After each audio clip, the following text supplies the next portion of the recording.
Hallo und willkommen zu unserer Serie Mein Laptop von innen. Hier möchte ich euch in einem schnellen Überblick zeigen, wie ihr den Akku tauscht und wie ihr an die wichtigsten Komponenten herankommt, wie zum Beispiel SSD, RAM oder Lüfter. Ich zeige euch dabei das Innenleben des Laptops. Ich zeige euch auch, was es an Tipps und Tricks noch gibt, was ihr vielleicht beachten müsst und dass es im Grunde genommen nicht so schwer ist, einen Laptop aufzuschrauben und an die einzelnen Komponenten heranzukommen. Legen wir los!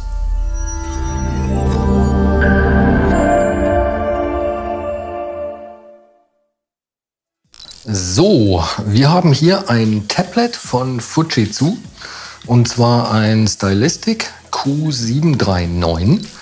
Und ich zeige euch auch gleich, wo ihr die genaue Modellnummer findet. Aber zuallererst, wie immer, sicherstellen, dass hier kein Ladegerät mehr angeschlossen ist. Die Modellnummer findet man auf der Rückseite, ziemlich einfach zu lesen hier unten. Und ja, mit dieser Modellnummer findet ihr eben super einfach alle Ersatzteile speziell für dieses Gerät bei uns im Shop. Generell, bevor man das aufmacht, sollte man zwei Sachen machen. Das ist zum einen, dass man den Stift hier entfernt und dass man auch hier auf jeden Fall diese Schnur, die da drumherum läuft, auch entfernt. Und das zweite ist natürlich, dass man die 4 Schrauben, die jeweils hier in den Ecken sitzen, löst. Und ich nutze generell für alle Arbeiten hier ein super praktisches Universalwerkzeugset. Da ist alles drin, was man so braucht. Diverse Öffner, Pinzetten, ein Schraubendreher-Set mit allen erdenklichen Aufsätzen. Das habe ich mir jetzt hier schon mal zurechtgelegt. Und da benutze ich als Aufsatz ein PH0, mit dem man die Schrauben rausmachen kann. Und ja, was man dann auch für die Arbeiten im Gerät machen kann. Das andere ist, wenn man das Gerät aufmacht, dann ist es im Grunde genommen so, dass man die Hülle quasi vom Display entfernt. Also generell sollte man ja echt vorsichtig sein. Die Displays sind durchaus nicht günstig. Und dann zeige ich euch mal, man kann hier nämlich auch, hoffe ich, ganz gut die Verbindungslinie erkennen. Und das ist diese hier. Und an dieser Seite, genau hier, arbeitet man sich dann quasi mit dem Öffner drumherum. Und da ist es auch so, dass man jetzt sozusagen nicht versucht, irgendwie hier drunter zu hebeln und dann so das Display rauszuhebeln. Das geht eher schief. Man versucht eigentlich eher erstmal irgendwo eine Lücke zu finden. Wenn das irgendwo schwer geht, dann versucht man es auf einer anderen Seite. Und dann versucht man eigentlich so ein bisschen hier drunter zu gehen. Ja, und im Grunde genommen erstmal den Rahmen hier einfach nur nach oben hin so ein bisschen zu lockern, dass die Nasen hier rausgehen. Ja? Also nicht gleich direkt hier rumhebeln und da versuchen, das Display rauszukriegen, sondern eben erstmal versuchen, hier den Rahmen quasi ein bisschen nach oben hin zu lockern. Und dann arbeitet man sich so einfach in Ruhe einmal um das Gerät rum. Nicht mit Gewalt, einfach mit Geduld.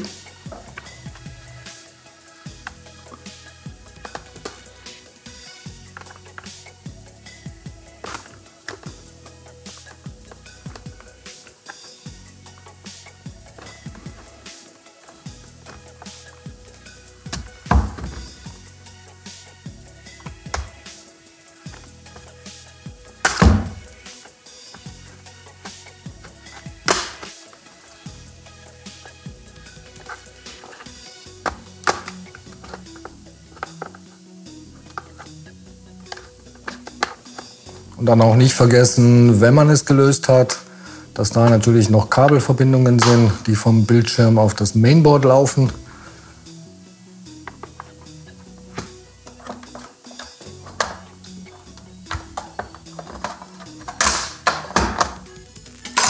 Und wenn man das dann einmal gelöst hat, dann kann man das vorsichtig nach vorne nehmen.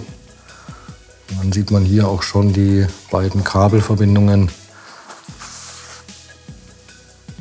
Und so sieht dann das Gerät von innen aus. Gut, bevor wir jetzt aber irgendetwas weiteres machen, trennen wir auf jeden Fall als allererstes den Akku vom Mainboard, dass das Gerät auch wirklich keinen Strom mehr bekommt. Und den Stecker kann man in dem Fall einfach hier nach hinten rausziehen und ist so auf der sicheren Seite. Gut, wenn man jetzt zum Beispiel nur Akku tauschen will oder so weiter, braucht man das Display natürlich nicht abzumachen. Das kann man dann eben hier einfach nach vorne hin daneben legen. Sollte man das Display tauschen wollen, müssen, dann ist das einmal hier verbunden mit einem Stecker, der geht einfach nach oben hin ab. Und auch hier. Und das sind in dem Fall Kippstecker. Das heißt, die kann man nicht einfach so nach hinten hin rausziehen. Die klappt man zuerst auf. Einfach so. Das Kabel ist hier jetzt auch noch drüber geklebt und dann kann man das rausziehen. Und das ist hier drüben auf der Seite vom Display genau das gleiche. Das wird erst aufgeklappt. Auch von hier. Und dann kann man das Kabel hier rausziehen. Und hier unter dem Display sehen wir, dass das hier ein ganz normaler Bügelstecker ist, den man einfach nach oben hin aufklappen kann. Der ist in dem Fall auch nochmal über ein Klebeband gesichert, einfach damit sich diese Verbindung hier nicht löst. Und dann den Bügel von und dann kann man das Kabel hier einfach so entfernen und dann eben natürlich so auch das Display tauschen. Und beim Wiederverbinden einfach immer drauf schauen, dass der Stecker richtig drin sitzt. So sitzt der Stecker richtig. Dann den Bügel nach vorne. Das wieder ein bisschen verkleben. Dann auch den Stecker wieder rein. Und da sieht man hier auf der einen Seite auch so eine kleine weiße Linie. Das heißt hier eben auf. Und dann kommt das Kabel hier wieder an das Display bis zu der weißen Linie. Und dann klappt man das einfach um.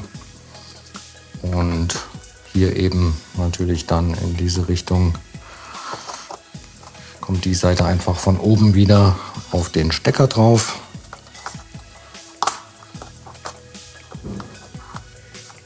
Und genau, so wäre jetzt ein Displaytausch. Das Ganze gibt es natürlich nur als komplette Einheit. Und ja, einen Tipp kann ich euch noch geben, und zwar diese Ecken hier, die sind hier wirklich nur drauf gesteckt. Also das kann sein, dass man schon beim Öffnen da vielleicht eine Ecke verliert. Da einfach drauf schauen, falls eine sich gelöst haben sollte, dann kann man die aber einfach von oben wieder hier drauf stecken und hat dann auch wieder den Stoßschutz. So, was wir hier noch sehen können, ist, also generell ist das Gerät wirklich extrem modular aufgebaut. Man kann sehr, sehr viel auswechseln, tauschen und das auch alles relativ einfach. Das Einzige, was es nicht hat, ist einen aufgesteckten RAM. Das heißt, der RAM ist hier fest verlötet. Das heißt, den kann man nicht austauschen oder erweitern. Alles andere ist aber echt ziemlich problemlos. Wir haben jetzt hier einmal die SSD, die man tauschen oder erweitern kann. Wir sehen direkt hier oben drüber das WLAN-Modul. Hier ist die CMOS-Batterie, die ist hier einfach nur aufgeklebt und läuft hier zum Mainboard.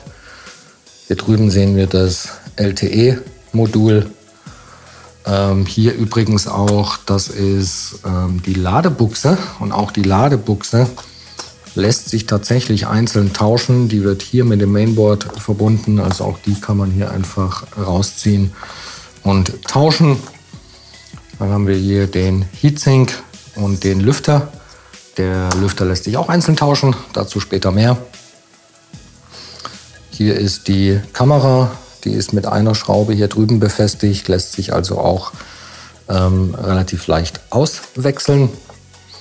Und hier sehen wir noch den Fingerprint Reader, und ich gehe jetzt davon aus, dass auch diverse Boards hier einzeln tauschbar sind. Gut, wenn wir jetzt den Akku tauschen wollen, dann sehen wir, dass der hier rundum mit Schrauben befestigt ist, die jetzt erstmal raus müssen. Und dann kann man den nach oben hin hier rausnehmen. Und die Schraube hier unten war völlig unnötig. Die ist überhaupt nicht für den Akku. Also es sind eigentlich nur die 3 Schrauben hier oben. Und beim Akku hat man im Grunde genommen 2 Möglichkeiten, wenn man den tauschen will. Einmal kann man den Original-Akku bestellen, der ist super teuer. Die Alternative dazu wäre, wir bieten bei uns im Shop einen eigenen Akku an. Und den zeige ich euch auch mal schnell, damit ihr seht, dass der wirklich identisch ist. Der ist deutlich günstiger bei gleicher Leistung und funktioniert natürlich auch perfekt. Also man sieht ganz klar, der Einbau, Stecker, alles identisch. Eine Besonderheit noch beim Originalakku, wenn man den tauscht, dann muss man das Kabel vom alten Akku hier oben abziehen, das behalten und das kommt dann bei dem originalen neuen Akku wieder hier oben dran zum Verbinden. Beim IPC-Akku ist es so, da ist das Kabel einfach schon fest verlötet, da muss man so gar nichts machen, der kommt einfach wieder rein, wird angeschlossen und fertig. Genau. So, SSD-Tausch, super einfach, wird nur von einer Schraube hier hinten gehalten. Ist aber hier mit diversen Klebebändern noch versehen. Und da ist es so, man hat jetzt einmal hier dieses Kabel, da ist ein Klebeband drüber. Prinzipiell, wenn man so wie ich jetzt zum Beispiel eine Pinzette oder irgendetwas benutzt, auch wenn jetzt der Akku abgesteckt ist und so weiter, natürlich trotzdem schauen, dass man damit nicht irgendwie aufs Mainboard kommt, dass man da auf der sicheren Seite ist. Und genau, also die SSD hier hinten, das hebelt man dann einfach nach oben hinweg. Ups. Genau so. Und dann kann man die SSD hier aus dem Slot ziehen. Wie gesagt, hier sind überall noch Klebebänder drüber.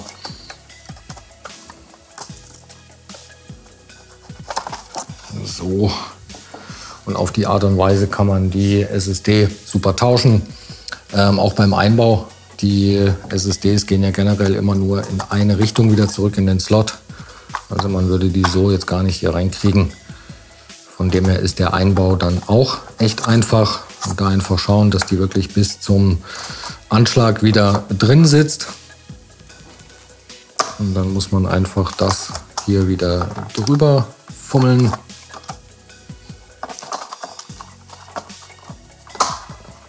Dann einfach hier oben wieder drauf gesteckt, verschraubt und ja, kann man auch das Klebeband drüber machen und dann hat man das ratzfatz erledigt. Ja, und sollte man jemals in die Verlegenheit kommen, WLAN-Modul, LTE-Modul oder sowas austauschen zu müssen, das funktioniert alles nach dem exakt gleichen Prinzip wie die SSD. Also es ist eine Schraube und dann wird es aus dem Slot gezogen, genau wie hier eine Schraube und dann kann man es aus dem Slot ziehen. Das ist also im Grunde genommen alles ziemlich schmerzfrei. Beim Lüfter ist es so, wie gesagt, den gibt es einzeln. Diese Abdeckung hier, die ist quasi nur, wie soll ich sagen, ja, hier so ein bisschen drüber. Das heißt, den Lüfter muss man einfach nur noch abschrauben. Das ist einmal hier, hier und hier. Ja, wobei auch das stimmt nicht. Ich glaube, das sind nur diese beiden Schrauben hier. Das werden wir gleich sehen. Und dann müsste man, ja genau, und dann kann man den Lüfter so echt super einfach aus dem Gerät nehmen. Der Stecker funktioniert so, dass man den quasi von hier so nach oben hebelt. Genau so. Der ist hier auch nochmal aufgeklebt. Dann kann ich euch das mal zeigen. Hier sieht man die Kontakte. Und beim Wiedereinbau würde ich auch echt immer empfehlen, den erst wieder zu verbinden, dass man da das nicht vergisst. Also echt ärgerlich.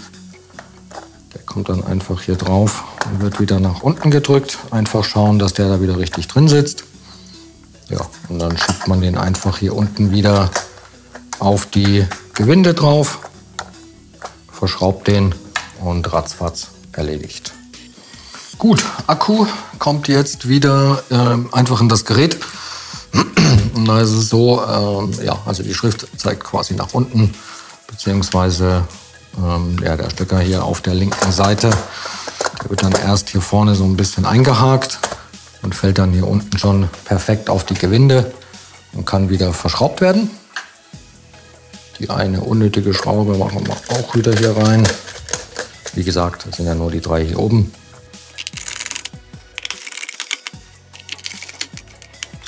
Und ganz am Ende natürlich nicht vergessen, ganz wichtig, ähnlich wie beim Lüfter, auch den Akku wieder zu verbinden, weil das nochmal öffnen will man sich auf jeden Fall ersparen. Und ja, danach kann man das Gerät wieder zumachen. Auf jeden Fall schauen, wenn man diese Kabel hier getrennt hat, dann schauen, dass das auch wieder richtig sitzt. Einmal hier drüben und hier. Und dann kann man den Bildschirm hier wieder auf das Gerät legen, einfach von oben und das dann hier zudrücken.